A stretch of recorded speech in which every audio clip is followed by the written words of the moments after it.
today our topic is viscosity of fluids.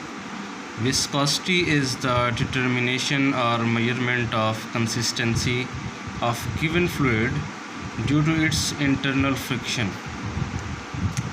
आपको पता है कि हर फ्लूइड जो है वो डिफरेंट पार्टिकल्स और डिफरेंट मॉलिक्यूल्स की कम्बिनेशन से मिलके बना होता है.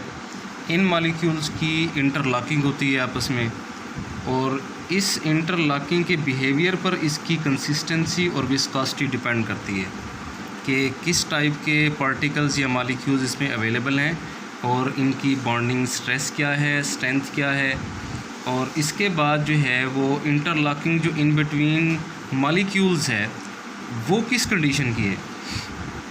सपोज़ आप ये देखते हैं कि हमारे पास मरकरी है, इसमें इनकी इंटरलॉकिंग कितनी ज़्यादा है, और फिर आप देखते हैं जो वाटर है इसमें इंटरलॉकिंग बहुत कम है. इसकी विस्कोसिटी जो वाटर की है और जो आपकी मरकरी या पारे की है इसमें बड़ा डिफरेंस है.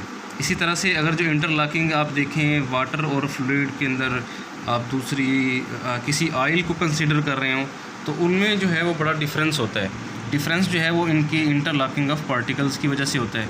सपोज़ इसको अगर एक्सप्लेन करना हो तो इसको लेमिना ऑफ फ्लूइड फ्लो के हिसाब से हम इसको चेक कर सकते हैं कि अगर कोई फ्लूइड जो है आपका किसी सरफेस के ऊपर फ़्लो कर रहा है, सपोज़ ये आपकी सरफेस है और इसमें जो है ये आपका फ्लूइड जो है वो फ़्लो कर रहा है, तो इसमें जो वेलोसिटी होगी जो आपकी सरफेस के साथ वाली लेयर है उसमें सबसे ज़्यादा कम जो है वो वेलोसिटी होगी.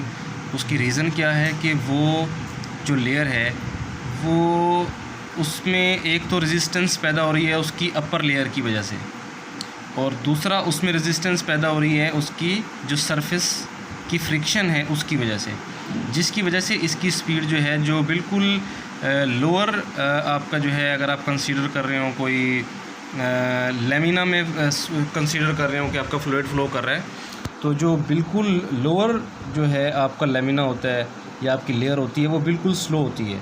उसकी वजह क्या होती है कि वो सरफेस की फ्रिक्शन भी इफ़ेक्ट कर रही है, उसके ऊपर वाली लेयर भी इस पर इफ़ेक्ट कर रही है, इसकी स्पीड जो है वो स्लो हो जाती है. फिर उसके बाद वाली अगर आप लेयर कंसीडर कर रहे हैं तो उसके अंदर जो है नीचे वाली लेयर भी उसको इफ़ेक्ट कर रही है, ऊपर वाली लेयर भी इफ़ेक्ट कर रही है. इसलिए जब भी हम जो है किसी फ्लूइड में वेलोसिटी को चेक कर रहे होते हैं तो उसमें सरफेस से अबव जो है अवे आपकी वेलोसिटी इंक्रीज़ होती चली जाती है. एक तो इनकी इंटरनल फ्रिक्शन होती है, दूसरा इफ़ेक्ट जो है सरफेस की फ्रिक्शन का हो रहा होता है. हमारे पास जो विस्कोसिटी है, विस्कोसिटी दो तरह की होती है. अब जो फ्लूइड के फ़्लो में रेजिस्टेंस पैदा हो रही है वो भी उसकी पार्टिकल्स की इंटरलॉकिंग और उसके करैक्टरिस्टिक्स की वजह से है कि जितनी कंसिस्टेंसी बढ़ती जाएगी उतना जो है उसके फ़्लो के अंदर कंडीशंस जो है क्राइटेरिया वो चेंज होता चला जाएगा.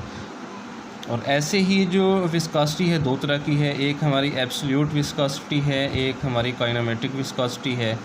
जो एब्सोल्यूट विस्कोसिटी है उसको जो यूनिट्स हैं उसको हम पॉइज़ और सेंटीपॉइज़ में मेजर करते हैं, और जो आपकी काइनेमेटिक विस्कोसिटी है इसे हम स्टोक और सेंटीस्टोक्स में मेजर करते हैं. हम अपने प्रैक्टिकल्स की तरफ जाने से पहले, प्रैक्टिकल परफॉर्म कैसे करना है उससे पहले हम थोड़ी इसकी थ्योरी को देख लेते हैं कि इसके जो यूनिट्स हैं, जो आपके एब्सोल्यूट विस्कोसिटी और काइनेमेटिक विस्कोसिटी है इसमें यूनिट्स क्या हैं और इनकी कन्वर्जन कैसे होगी. सपोज़ अगर ये देख रहे हैं आपकी एब्सोल्यूट विस्कोसिटी है, उसका यूनिट होता है पास्कल सेकेंड, जिसको हम शॉर्ट में PA सेकेंड से भी शो करते हैं. पास्कल आपको पता है, आपने FSE में इसको पढ़ा होगा कि वो इक्वल टू होता है न्यूटन पर मीटर स्क्वायर. अगर हम इस पास्कल की वैल्यू पुट करें तो क्या बनेगी, न्यूटन सेकंड पर मीटर स्क्वायर. और अगर हम न्यूटन की वैल्यू पुट कर दें जो कि है किलोग्राम मीटर पर सेकंड स्क्वायर, इसको अगर हम न्यूटन की जगह पे वैल्यू पुट करें तो क्या बनती है, किलोग्राम मीटर पर सेकंड स्क्वायर डॉट सेकंड पर मीटर, जो मीटर स्क्वायर जो आपके साथ यहाँ पे था उसको मल्टीप्लाई किया.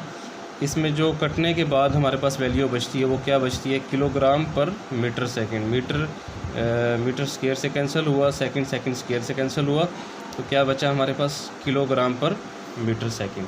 मतलब ये आपकी होगी एब्सोल्यूट विस्कोसिटी के यूनिट को हमने पास्कल सेकंड से इसमें जो कन्वर्ट होता था वो हमने कन्वर्ट किए. अब ये पॉइज़ और सेंटीपॉइज़ कैसे बनता है कि जो आपका 1 पास्कल सेकंड है वो इज़ इक्वल टू होता है 10 poise. 1 pascal second is equal to 10 poise और 1 poise is equal to 100 centipoise. और ऐसे ही आपकी जो है वो काइनेमेटिक विस्कोसिटी है कि अगर absolute viscosity divided by density of fluid कर दें तो हमारे पास क्या हासिल होता है, काइनेमेटिक विस्कोसिटी। और काइनेमेटिक विस्कोसिटी के जो यूनिट कन्वर्जन है उसमें हमें पता है कि एब्सोल्यूट विस्कोसिटी का यूनिट तो हमने अभी चेक किया था, वो है किलोग्राम पर मीटर सेकंड, वो हमने इसमें पुट कर दिया है,